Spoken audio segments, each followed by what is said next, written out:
감사합니다. 예수 그리스도의 이름으로 기도드렸습니다.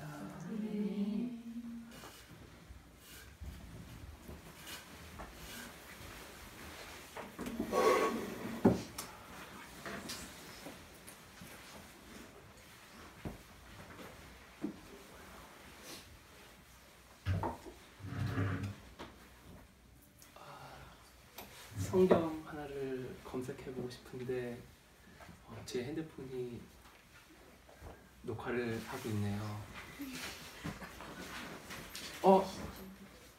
근데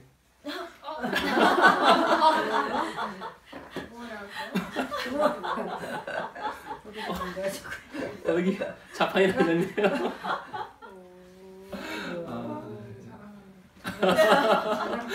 되게 오래된 건데요. 중고로.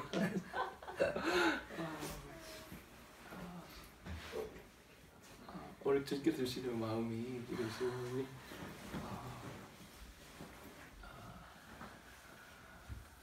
정말 히브리서 6장 1절에 2절에 주님을 향한 믿음과 신앙과 안수와 부활과 뭐 이런 사실은 이 모든 것들 우리가 보통 신학이고 또 교리라고 말하는 많은 것들이요 히브리서 6장 1절에 보면 거기에 다 담겨 있는데 히브리서 저자가 그 1절과 2절에서 우리가 보통 많은 어떤 교회에서 가르쳐지고 또한 신학교에서 가르쳐지는 그러한 많은 것들 있죠. 그것을 뭐라고 얘기하죠? 우리 혹시 찾으신 분들이나 우리 아시는 분이 있을지도 몰라.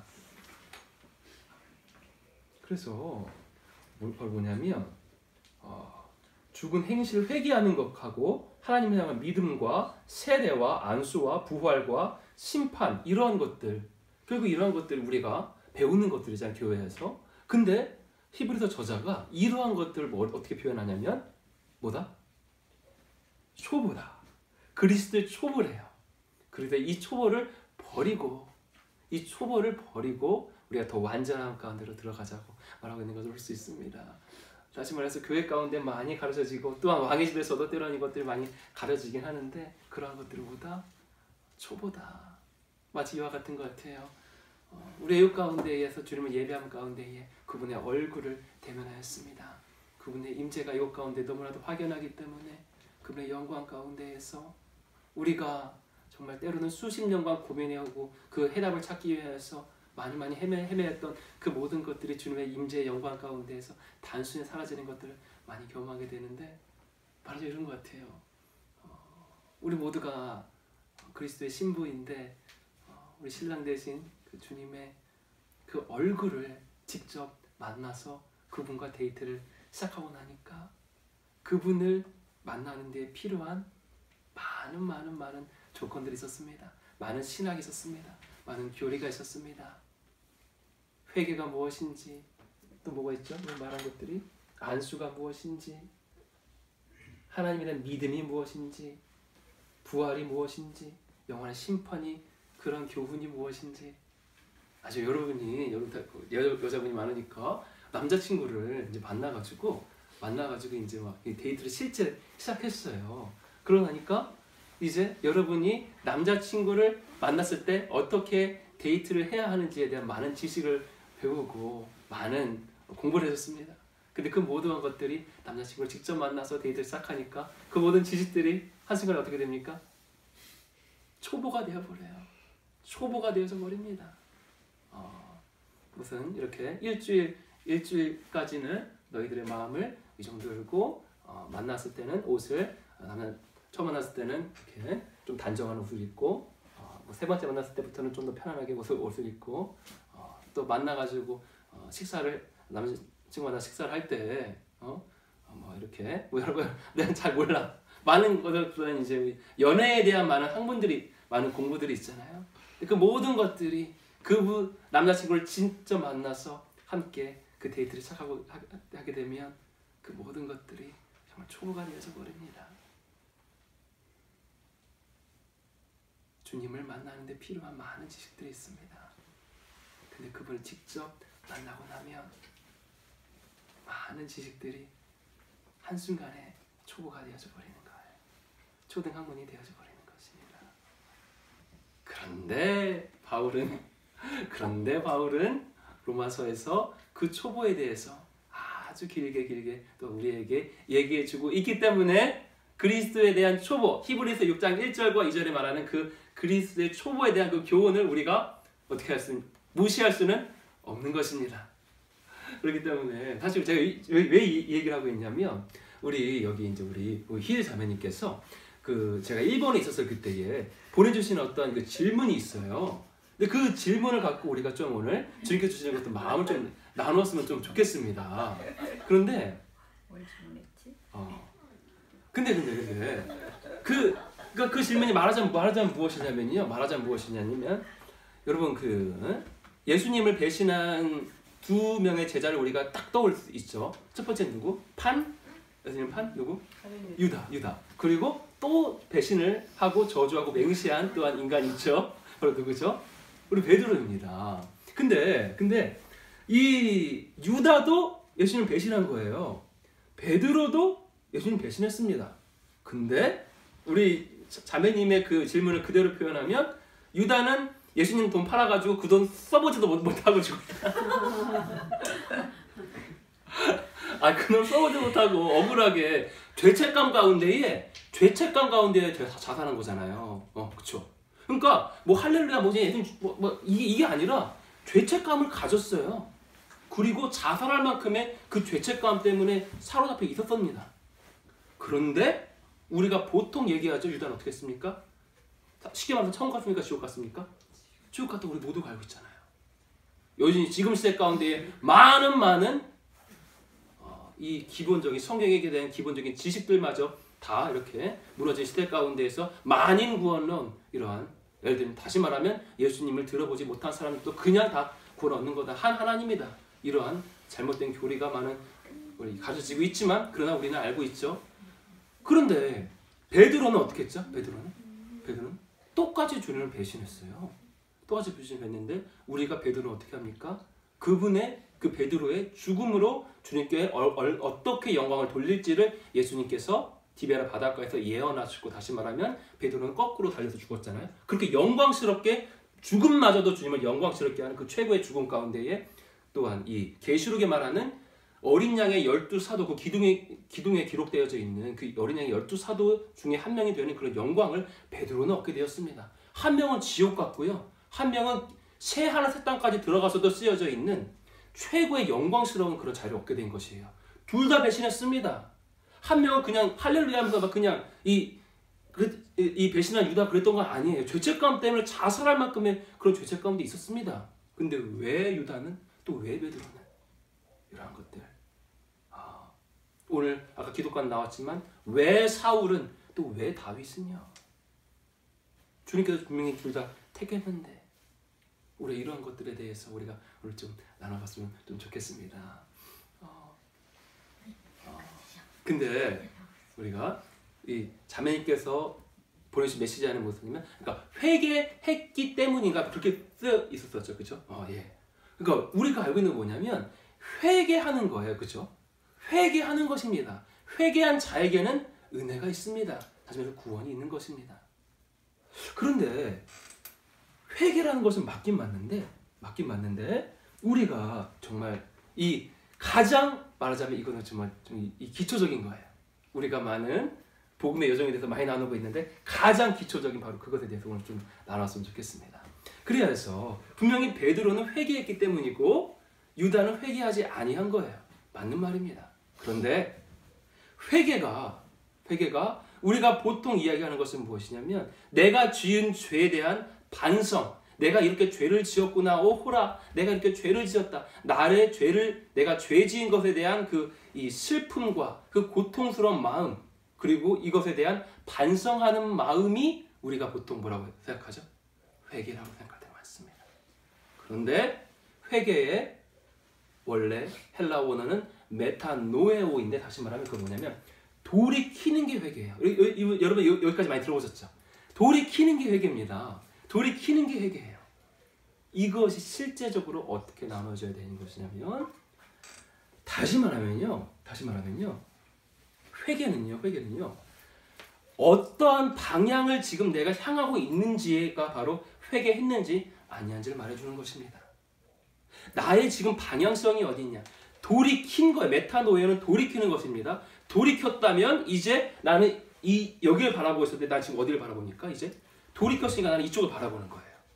방향을 돌렸기 때문에 나는 이곳을 이미 바라보고 있는 것입니다. 이것이 회개인 거예요. 원어상으로 보면. 다시 말하면 무엇이냐면 이전까지는 내가 하나님을 대적했습니다. 하나님을 미워했습니다. 그리고 죄를 사랑했습니다. 거룩하지 아니한 것들, 불의를 좋아했습니다. 나의 방향은 불의였고 불거룩이었고 하나님을 대적하는 것이 나의 방향이었습니다.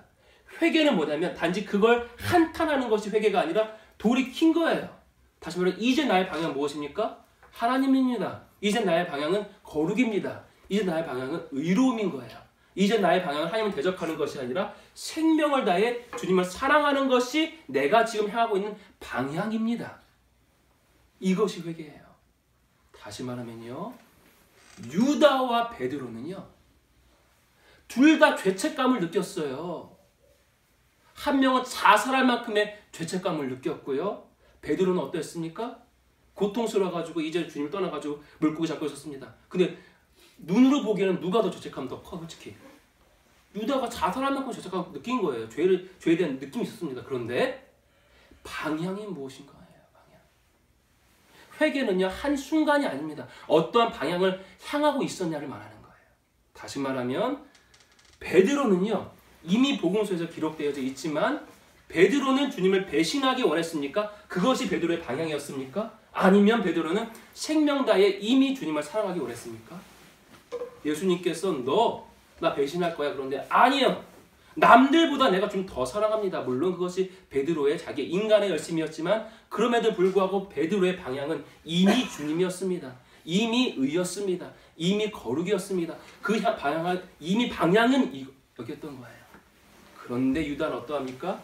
유다는요. 마음이 주님을 사랑하기 원했습니까? 거룩이었습니까? 의로움이었습니까? 아니면 이미 마음 자체가 주님을 파는 것이 자신의 마음이었습니까?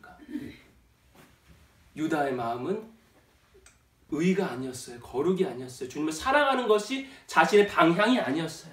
이미 유다는 다시 말해 회개한 상태가 아니었던 거예요. 회개는 한 순간이 아닙니다. 회개는 방향인 거예요. 내가 어느 방향을 향해서 지금 걸어가고 있느냐. 이 여정이고 회개는 방향입니다. 한 순간이 아니에요. 어떤 방향을 향하고 있는 것인가요? 베드로는 주님을 사랑하기 원했는데 이미 회개해서 이 길을 걷고 있는데 방향을 걷고 있는데 그런데 넘어진 것입니다. 베드로는 예수님을 배신하지 않기 원했습니다. 누구보다 더 원했습니다. 그런데 넘어진 거예요. 유다는요. 예수님을 배신하기 작정했습니다. 배신하지 않기를 원치 아니했습니다.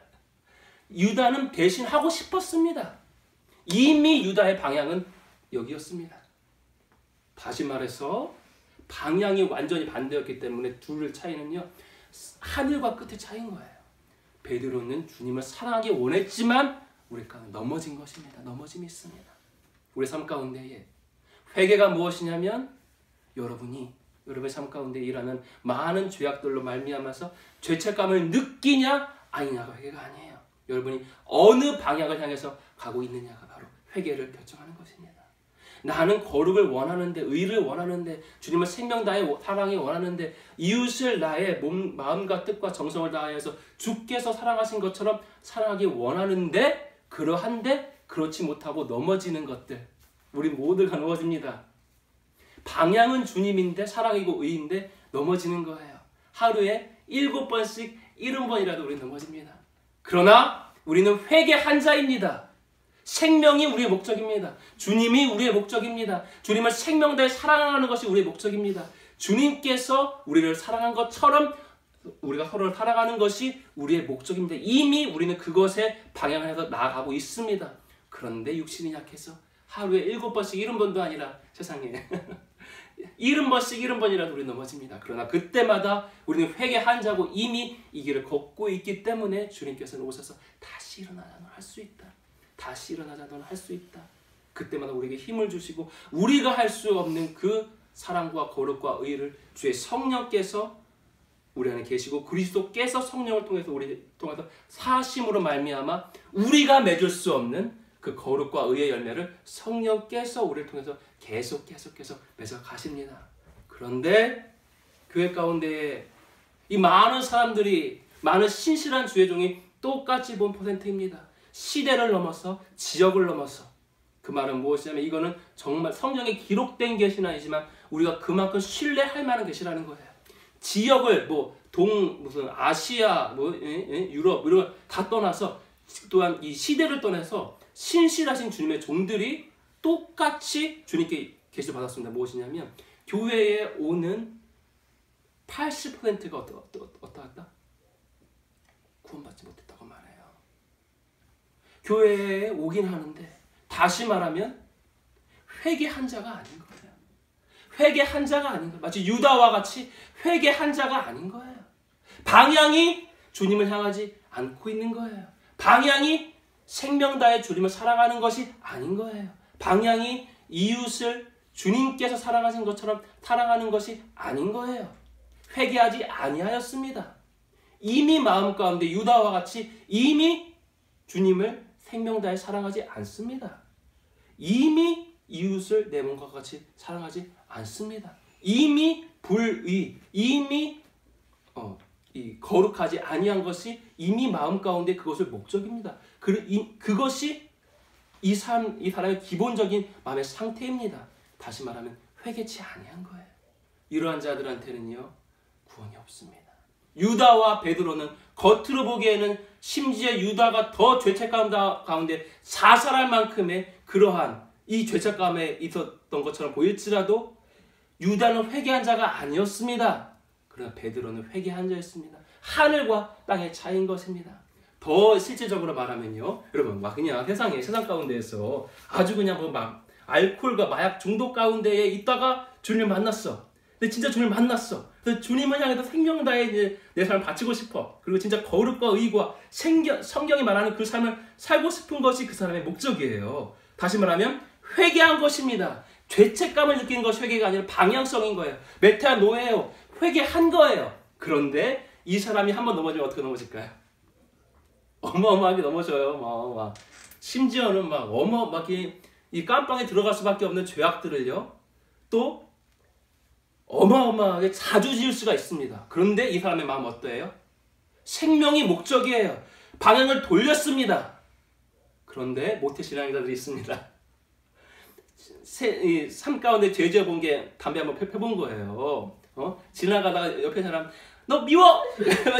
이게 삶 가운데 지어본 가장 큰 죄입니다. 그런데 얘가요, 모태신앙으로 자랐고 아빠가 목사고 엄마가 전도사님인데 세상에, 그런데 이 사람은요 주님을 생명 다해 사랑하는 것이 목적이 아니에요. 이 사람은 거룩이 목적이 아니에요. 의로움이 목적이 아니에요. 주님이 원하는 그 삶을 살아가는 것이 목적이 아니에요. 다시 말하면 교회 왔다 갔다 하고 있고 겉으로 보기에는 어떻습니까? 엄청 거룩하죠. 죄 지은 게 뭐예요? 너 미워. 이게 지금 죄 다예요. 그런데 겉으로 보기엔 거룩하나 이 자는 어떠한 자입니까? 마음의 방향성입니다. 죄책감이 아닙니다. 얼마나 크게 넘어지느냐가 아니냐가 아닙니다. 방향입니다. 이 사람의 방향은 주님이 아니기 때문에, 의가 아니기 때문에, 거룩이 아니하기 때문에 이 자는요, 영의 눈을 봤었을 때는요 구원받지 아니한 자일 수까지 있는 것입니다. 그러므로 우리가 기본적으로 회개는 무엇이다? 회개는 사울도 다윗도 마찬가지입니다. 그 마음의 중심, 마음의 중심을 본다. 다윗이 얼마나 많은 동안 죄악들을 범합니까? 그러나 다윗의 마음은 주님을 생명 다해 사랑하는 것이었습니다. 회개한 자였습니다. 그리하였기 때문에 이 다윗과 사울의 그 삶이 확연하게 구별되는 것입니다. 우리 가운데에 회개하지 아니한 자는 한 명도 없기를 축복합니다. 우리 모두 회개하는 그것 가운데에서 근데 무엇이냐면 우리는 정말 생명 다해서 주님을 사랑하기 원하는데 생명 다해 우리 주님께서 우리를 사랑한 것처럼 서로 사랑하기 원하는데 우리 가운데 그것을 어떻게 합니까? 그것이 되어지지가 아니에요. 그래서 오늘은 좀 이 부분만 좀 약간 중심적으로 나눴으면 좋겠어요. 이미 우리 회개한 자입니다. 주님께서 말씀하시는 그 삶을 살고 싶은 것이 우리의 목적입니다. 근데 주님께서 옛 언약시대 가운데에 말씀하신 것은 무엇이냐면, 옛 언약시대 가운데에 주님을 생명 다해서 사랑하는 것은 새 언약도 똑같아요. 근데 옛 언약시대 가운데에서 이 많은 수백 가지의 율법, 토라의 조문들이 있습니다. 그것을 또한 줄인 것이 십계명이라고 볼 수 있죠. 그것을 다르게 말하면 주님을 생명 다해 사랑하는 것, 그리고 이웃을 사랑하는 것인데, 어떻게 사랑하라고 말하죠? 옛 언약시대에. 다시 한번요. 수백 가지의 율법 조항이 있습니다. 토라의 조문이 있어요. 그것을 줄인 것이 십계명입니다. 십계명을 줄인 게 두 가지예요.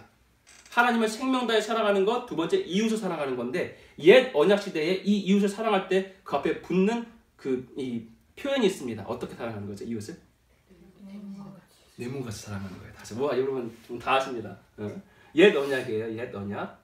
옛 언약에서는 다시 말해서 주님을 생명 다해 사랑하는 건 똑같은 거니까. 근데 이웃을 사랑하는 거가 어떻게 하냐면 내 몸과 같이 해요. 그리고 이 내 몸과 같이 이웃을 사랑하는 것을 늘린 것이 십계명이고요. 물론 그리고 이것을 더 늘린 것이 수백 가지의 토라의 조문들입니다.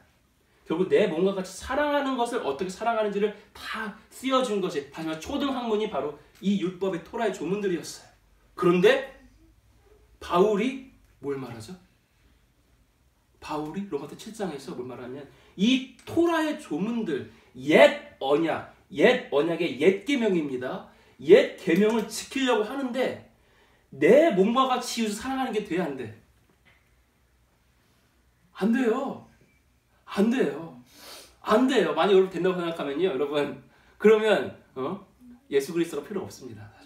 사실은 율법의 요구를 이미 이루신 거거든요, 여러분요. 그러나 그렇게 교만하지 않습니다. 우리는 모두는 옛 계명조차 지킬 수 없는 자예요. 그리하기 때문에 그리스도 깨질 건데 오신 것입니다. 우리는 율법의 요구를 이룰 수가 없습니다. 옛 계명을 완성할 수가 없는 자입니다. 바울이 로마서 7장에서 옛 계명을 지킬 수 없기 때문에 죽도록 괴로워한 거예요. 내 몸과 같이 사랑이 안 돼요. 부모도 사랑이 안 돼요. 나를 낳아준 엄마 아빠도 사랑이 안 돼요. 이것이 바울입니다. 이것이 우리 모두의 바로 위치인 것입니다. 그리하기 때문에 무교절에서 뭐가 있는 거예요?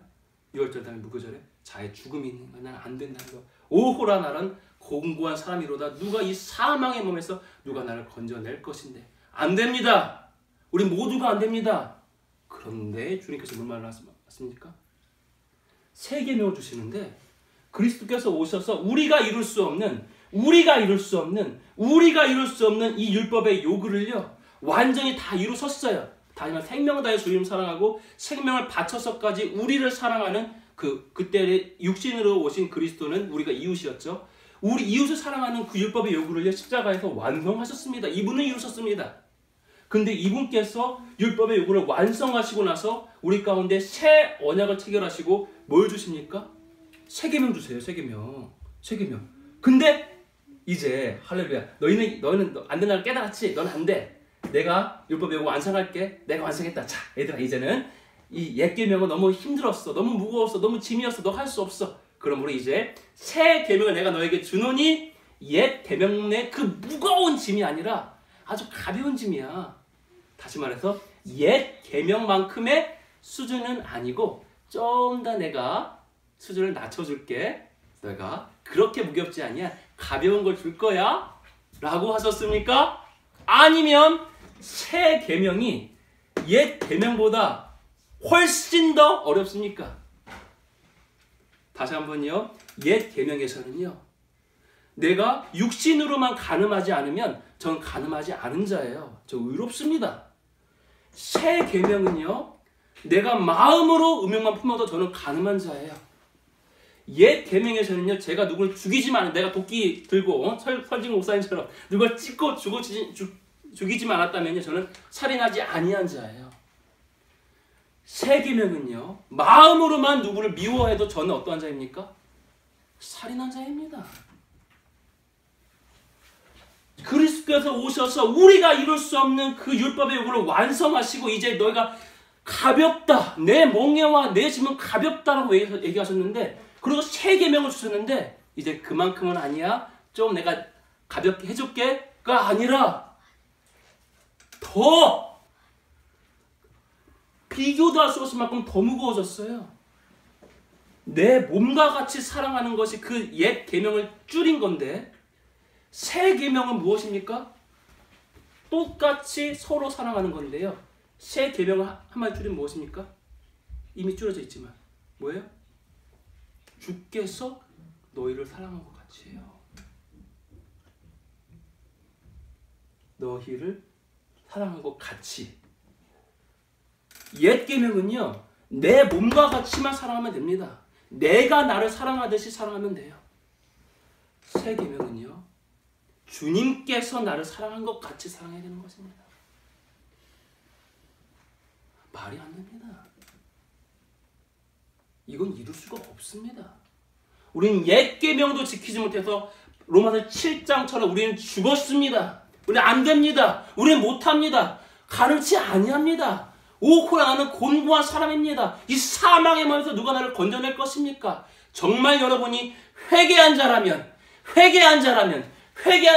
로마서 7장을 모두가 겪습니다. 만약 겪지 아니하였다면 여러분 철저하게 여러분 자신을 점검해 보셔야 되는 것입니다. 회개한 자입니까? 정말 생명 다해 주님을 사랑하고 말씀이 말하는 그것대로 살고 싶은 것이 여러분의 목적입니까? 메타노에오 회개하셨습니까? 그렇다면 반드시 로마서 7장의 그 고백이 그 죽을 듯한 그 괴로움의 그 시즌이 여러분의 삶 가운데 있었어야만 하는 것입니다. 회개한 자라면요. 다시 말하면 말씀대로 살고 싶은 것이 정말 우리의 목적이라면요. 회개했다면요. 그렇다면 우리는 옛 계명조차 지킬 수가 없습니다. 안 돼요. 못해요. 안 돼요. 그런데 주님께서 새 계명을 주셨는데 옛 계명하고는 비교도 할 수 없을 만큼의 어마어마하게 무거운 것을 우리에게 말씀하십니다. 마음으로만 음욕보다 너는 이제 죄지었어. 너는 간음한 자야. 마음으로만 너 누구 미워했으면 너 살인한 자야. 그러나 주님께서는 내 짐은 가볍고 내 멍에는 가볍다 하십니다. 이것이 무엇입니까? 이 아이러니는 어떻게 설명할 것입니까? 정말 우리가 회개한 자라면 진짜 주님의 말씀대로 살고 싶은 자라면요. 이 고민이 있을 것입니다. 그러나 이것이 그리스도 초보입니다. 근데 우리 이것이 있어야 돼요. 우리 자매님의 질문은 너무 솔직한 질문인 것입니다. 바로 이것이 우리 왕의 집 가운데에서 그렇게 많이 나누었던 바로 부활의 복음 그리고 그 가운데서 바로 이것이 해결됩니다. 여기서 우리는 죽었는데 우리는 옛 계명조차 지킬 수 없는 자인데 어떻게 새 계명을 지킵니까? 우리의 옛자는 지옥 갈 수밖에 없는 옛자, 구원될 수가 없는 옛자, 어떠한 것으로도 완성될 수 없는 옛자, 옛 계명조차 지킬 수 없는 옛자는 십자가에 그리스도와 함께 못 박혀 죽었습니다. 내가 그리스도와 함께 십자가에 못 박혀 죽었나니 옛자는 죽었습니다. 옛자는 안 돼요. 고쳐서 안 돼요, 여러분. 고쳐서 안 돼요. 안 돼요. 아무리 바락바락 이래서도 안 돼요. 할 수 없습니다. 그것이 진실입니다. 바울이 그러했습니다. 이것이 복음의 기초입니다. 여러분 할 수 없습니다. 여러분 옛 계명조차 지킬 수 없습니다.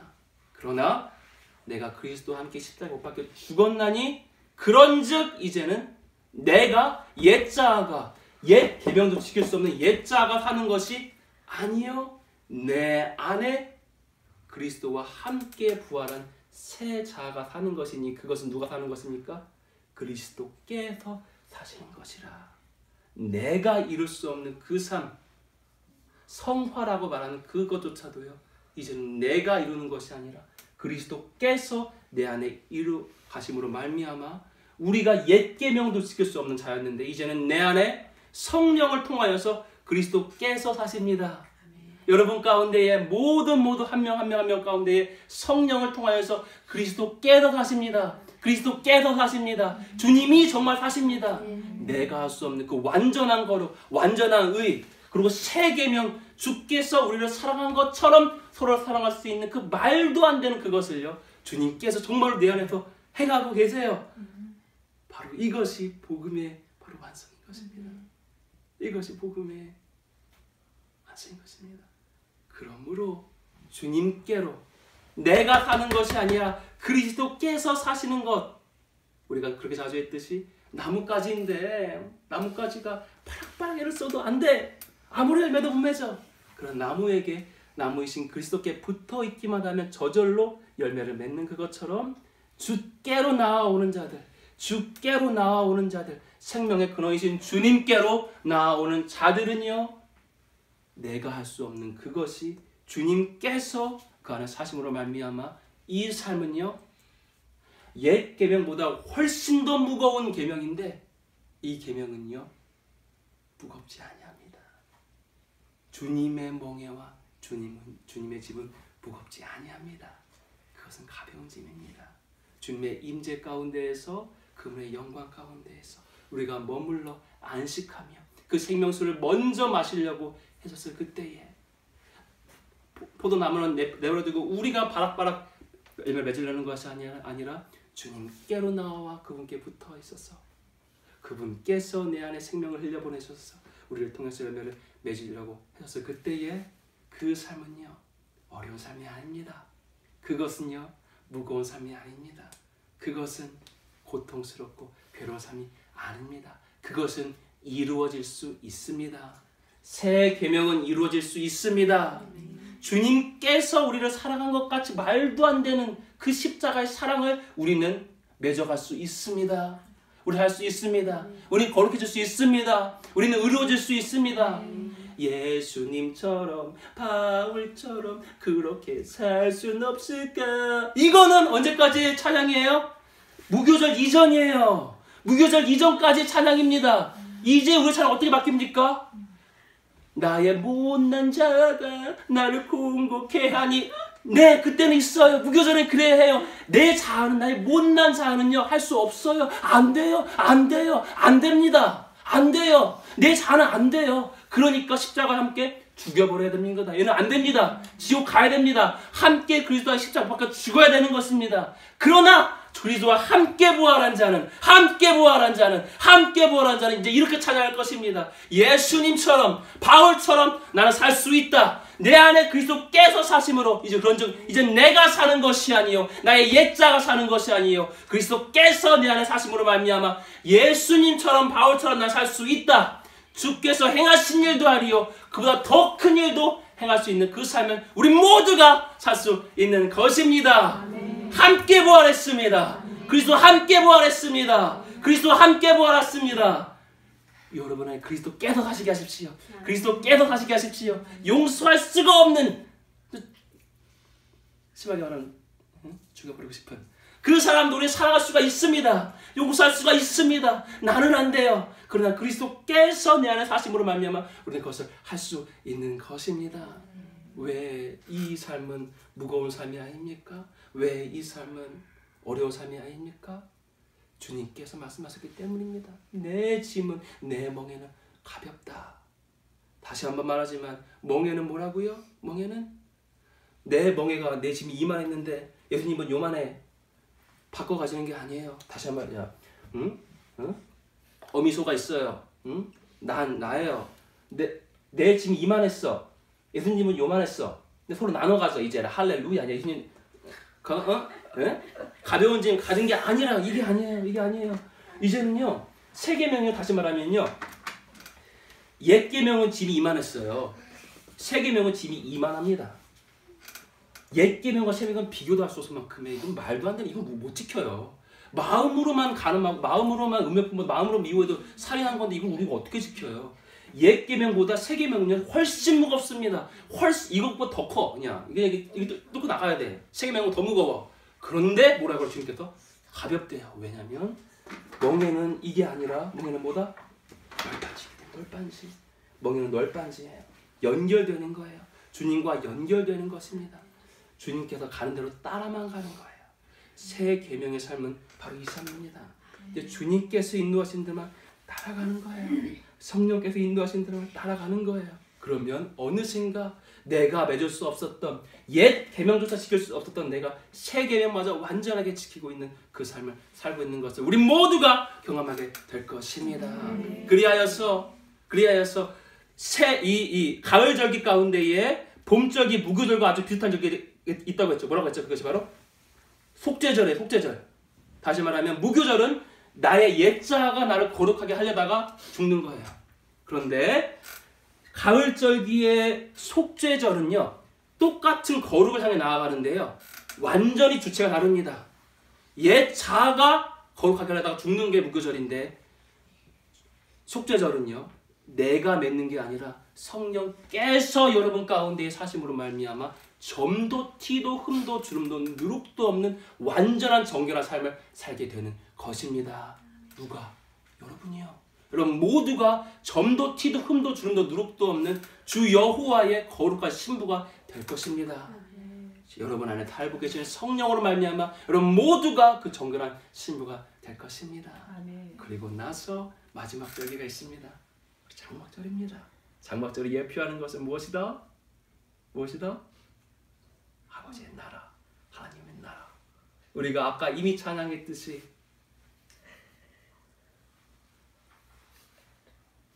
죽임당하신 어린 양, 모든 족속과 방언 가운데서 우리를 구속하셨으니 우리는 어떻게 할 것이다? 우리는 천국 가서 왕같이 다스리리가 아니라 이 땅에서 이미 임한 하나님 나라 가운데에서 우리는 천국을 누리면서 그 천국을 전하면서 천국 복음을 전하면서 음부의 권세를 박살내면서 예수님 제발 믿어달라고 제발 믿어달라고 구걸하는 것이 아니라 예수님을 어디서 변호해드리는 것이 아니라 능력으로 하나님 나라에는 말이 있지 아니고 능력이 있기 때문에 천국을 실제 보여주고 지금 궁핍 가운데 있는 죄 가운데 있는 저주 가운데 있는 귀신 들린 가운데 있는 사람들 가운데 그 천국을 실제 보여주고 주께로 인도하는 그런 하나님 나라의 복음을 전하는 우리 모두가 되는 것입니다. 이 땅에서 왕같이 다스리리. 이 땅에서 왕같이 다스리리. 이 땅에서 왕같이 다스리리. 여러분 모두가 이런 왕같은 제사장인 것입니다. 아멘. 우리 반주 좀 부탁드리겠습니다. 그래서 오늘